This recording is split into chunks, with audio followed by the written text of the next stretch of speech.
Next, I'm going to be demonstrating some different variations of the push-up. And the push-up is a staple exercise that's included in tons of programs, but unfortunately a lot of people don't do it correctly.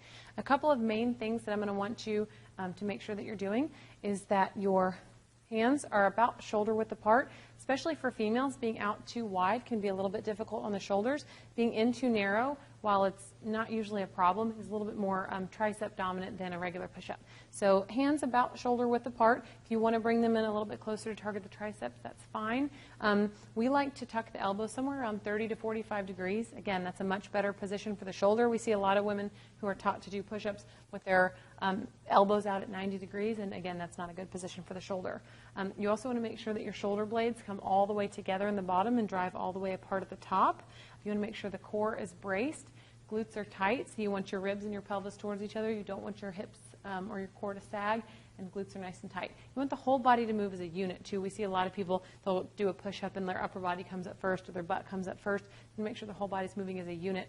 When I was first taught how to do a push-up correctly, I went from doing 16 push-ups with a 45-pound plate on my back and my feet elevated, so like probably the hardest variation of push-up, to not being allowed to do a body weight push-up on the ground. I was regressed all the way to an elevated push-up. So I'm going to show first an elevated push-up, and then I'm going to show a push-up on the ground, and leave it up to you to kind of come up with some of your own variations. But an elevated push-up, you can do this in a squat rack with a barbell, or you can do it on a bench. You just want your upper body to be elevated.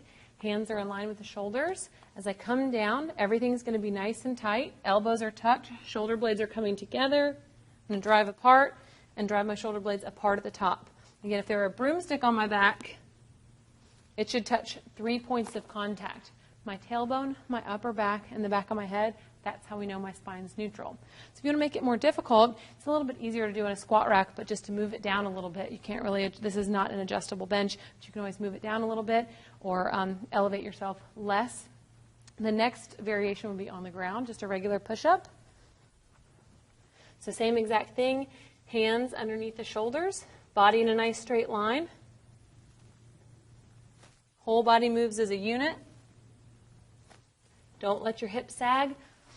In the walkout video, I showed you all kinds of variations of shuffles and turn and reach to the roof and things of that nature. You can add those to your push-up.